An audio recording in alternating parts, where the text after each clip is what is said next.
쟁쟁하신 선배님들 또 황교안 대표님, 오재령 지사님 계신 데서 제가 이렇게 말씀을 하게 되어서 송구스럽습니다.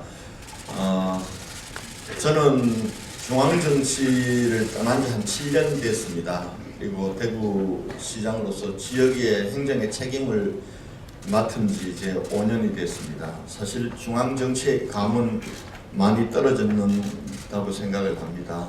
오늘 이 자리에 제가 오게 된 것은 지역의 우리 시민들의 삶의 현장을 제가 함께하고 있는 사람으로서 우리 보수 정치권에 우리 지역 시민들의 말씀을 조금 전해드리려고 제가 왔습니다.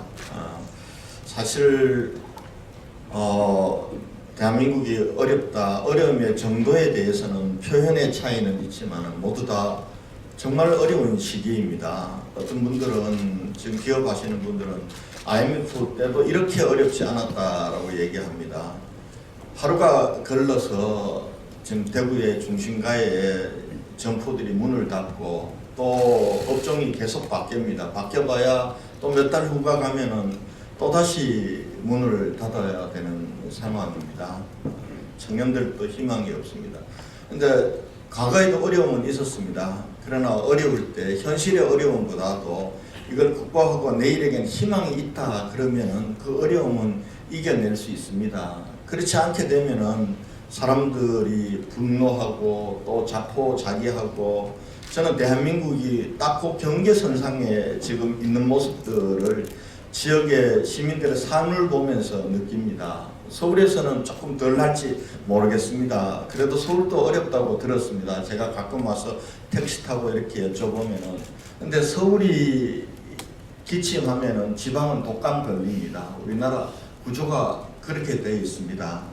물론 그곳에서도 꿈을 가지고 비전을 가지고 그것을 이루려고 하는 많은 눈물의 수고도 있지만은 지금 대한민국이 이시 왕조 시대에 버금가는 강력한 중앙집권, 모든 권한을 중앙이라고 하는 것이 다 쥐어 가지고 있고, 또 우리가 압축 성장 과정에서 수도권이 중앙으로 대변되면서 사람도 돈도 모든 것이 수도권에 다 몰립니다. 지역에서는 참으로 자기 운명을 스스로 뭔가 개척하려고 해도 참으로 어려웁니다. 그렇기 때문에 서울은 어렵다, 서울이 어렵다 그러면은 지방은 무지무지 어려운 상황입니다. 근데 이걸 결국 풀어주고 희망을 제시해줘야 될 영역이 저는 정치의 영역이라고 생각합니다.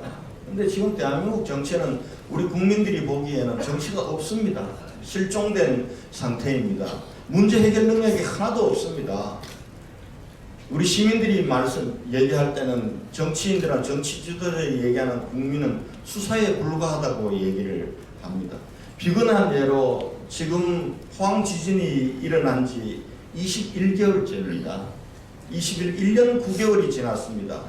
지금 포항 흥해 체육관에 가면 아직도 208명의 사실은 난민 아닌 난민이 되어서 텐트 속에 주무시고 계십니다. 근데 이걸 근본적으로 해결하려면 국회에서 특별법 만들어야 됩니다. 특별법 발의한 지 언제인데 지금 낮잠 자고 있습니다. 낮잠 자는 이유도 이유 아닌 이유입니다. 이 법안을 특위에서 논의할 건가 상임위에서 논의할 건가, 이거 가지고 여야가 싸우느라고 아직도 난민 아닌 난민 208명이, 이게 지금 우리 정치입니다. 이런 상황 속에서 지금 결과적으로 이 정치 이렇게 만드는 책임은, 1차적인 책임은 집권 여당에 있습니다. 저희들이 여권일 때도 그런 소리 많이 들었습니다. 그런데 요즘 집권 여당이 하는 것을 보면은, 저는 뭐 집권 여당에 대해서 제가 야당 소속이라고 험한 표현으로 하지는 않겠습니다.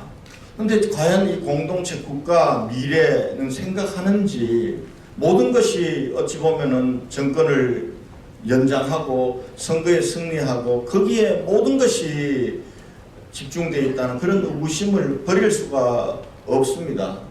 그러면 이렇게 가는 상황 속에서 우리 보수 야권은 뭘 하고 있냐? 이렇게 보수 여건이 제대로 견제하지 못하기 때문에 가는 겁니다. 그런데 우리는 질이 멸렬해서 분열되어 있습니다. 때로는 오히려 정부 여당을 공격하면서도 우리 보수 야권끼리 서로 더 공격하고 싸웁니다. 그리고 그런 상황 속에서 아무리 자유한국당이나 야권이 비판해봐야 반대를 위한 반대가 되고 진영 논리에 갇혀서 국민들에게는 메시지가 전달이 안 됩니다.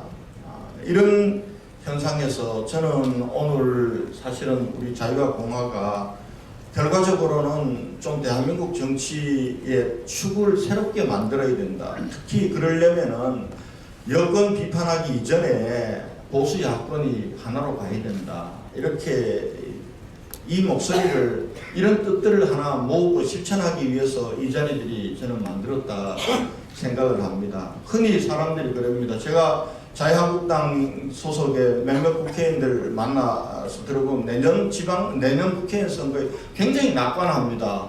이 정권이 경제 엉망, 갈수록 경제는 더 어려워질 거고 안보는 불안해질 거고 외교는 엉망이니까 우리 국민들이 다음 선거에서는 절대 안 찍을 거라고 봅니다. 근데 대구 경북 분위기를 보면은 저는 아마 그렇게 될 가능성도 높다고 생각합니다.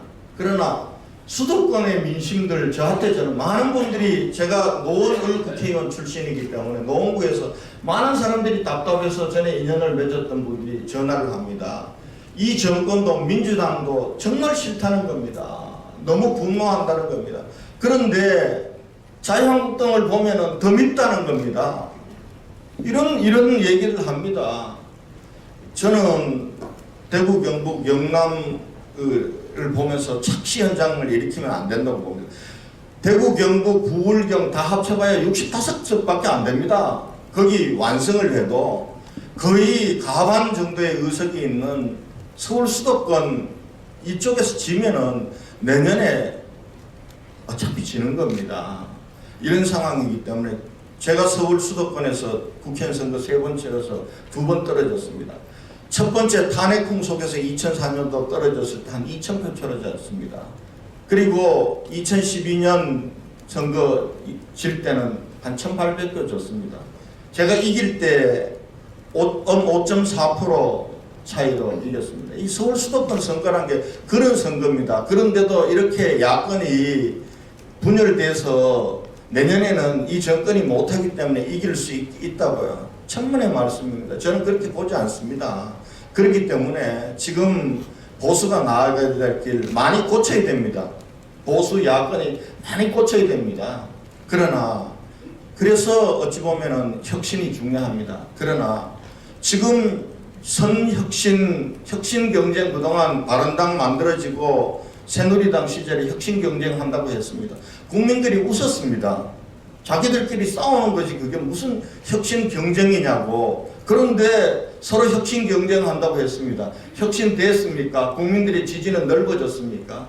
저는 지금 보수에게 주어진 혁신의 가장 첫 번째 과제는 통합이라고 생각합니다. 자기 뜻을 버리고 소리를 버리고 대의로 하나가 될 수 있는 그 자세를 가지면 그것이 혁신의 저는 첫걸음이라고 생각합니다.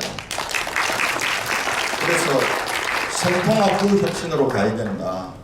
통합의 제일 걸림돌이 아마 여러분들 느끼시겠지만은 우리 스스로 잘못 때문에 잃어버린 정권 탄핵입니다. 지금 현재도 서로가 총질하는 게 탄핵 책임 공방입니다.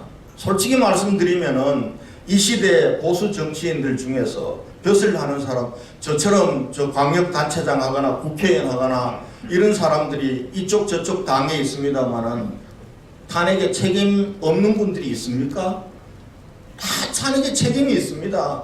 근데 그것으로부터 모면하기 위해서 그것으로부터 모면하고 내년에 어떻게든지 간에 탄핵에 대해서 분노하고 하는 분들을 표를 모아서 자기는 살려고 책임 공방 벌이는 거 아닙니까?